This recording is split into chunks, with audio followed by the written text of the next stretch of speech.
my gosh, I'm just so excited. NFL Draft Week is here.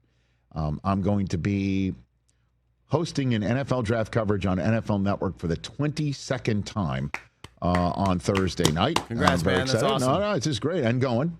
And counting. And going. I intend to do it in Pittsburgh next year and Can't so on and so stop, forth. I could stop. Am I undercutting your point? I'm trying to hype you up, man. Okay, thank you.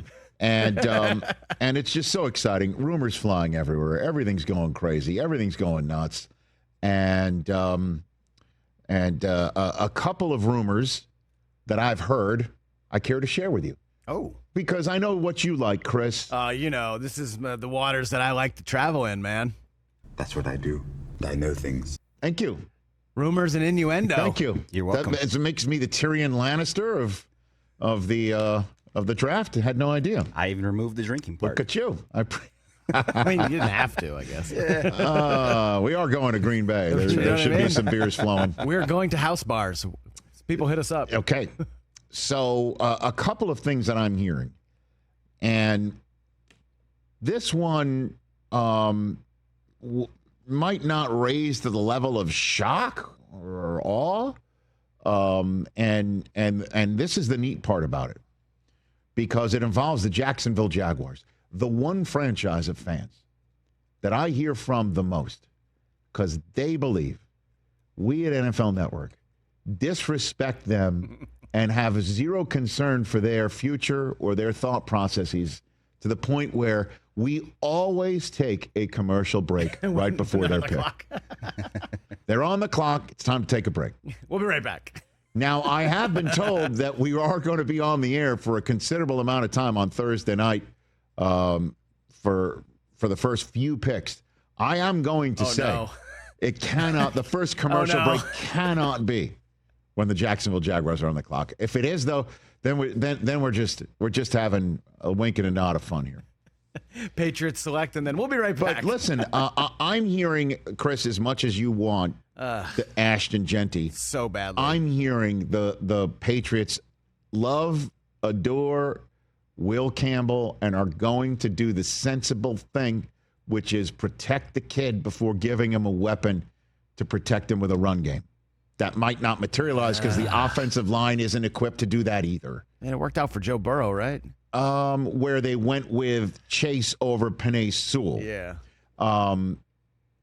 I'm hearing the Patriots are going to do the sensible thing and go Will Campbell out of LSU. And that Cam Ward and Travis Hunter and Abdul Carter and Will Campbell will be the first 4 picks of the draft. And then everybody's like, well, then it's going to definitely be Mason Graham, 5th overall. And that does make sense that they take this kid out of Michigan, who I've seen personally and is worthy of the 5th overall pick in this draft. I'm hearing that the Jacksonville Jaguars could go anywhere with this thing. Like a certain running back from Boise? It could be, I don't know, Genty or this kid Derek Harmon out of Oregon. Everybody is going nuts over, too. Remember back in the day, everyone's like, they're going to take the Michigan kid and Aiden Hutchinson, and then they didn't. They took the Georgia kid, which maybe they take the other Georgia kid now. Well, they could take Jalen Walker to go with their other Walker. I don't know. Or they could take an Oregon kid over a Michigan kid and leave Mason Graham on the board, which I don't know if that would give pause to the Raiders or not. But I don't know.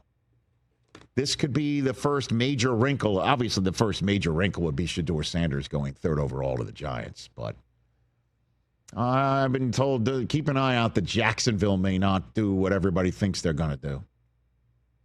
And then I'm hearing Jaxon Dart falls out of the first round, too. Ooh, really? Yeah. I mean, I don't know what to make of it. You hear crazy stuff like Shedeur Sanders. There's some teams that don't even have a first-round grade on him. Yeah.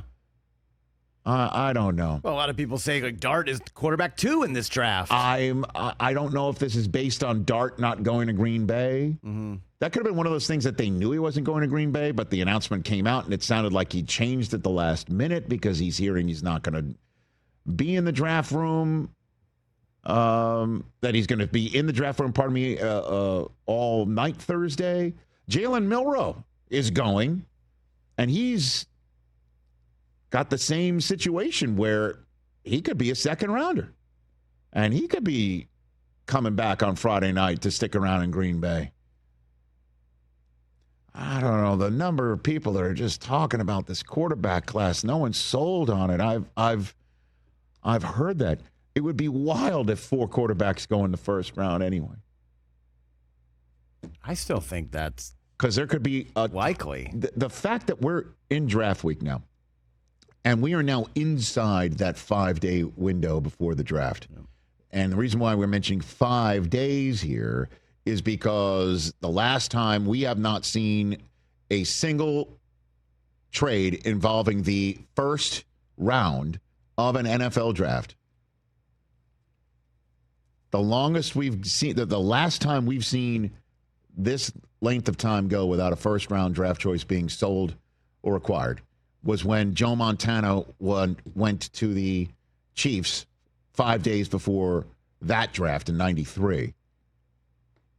And here we are now this close. And the reason why you're not seeing any of these picks traded in the first round is because maybe people are not sold on the quarterbacks. You can get one at the end of the first round. It seems more likely to me that there will be a trade involving a draft choice in the first round in the bottom 10 of this first round than the top 10 of this first round. Because of that these quarterbacks fall, and there are teams like the Browns and the Giants sitting there, maybe the Raiders at the top of the second round saying, we're going to trade back into the first round and get that 5th year of contractual control for a quarterback. That's more likely than somebody trading into the first round top 10 to draft a quarterback there. Big time. And so, I don't know. As you know, all it does is just take one. One team loves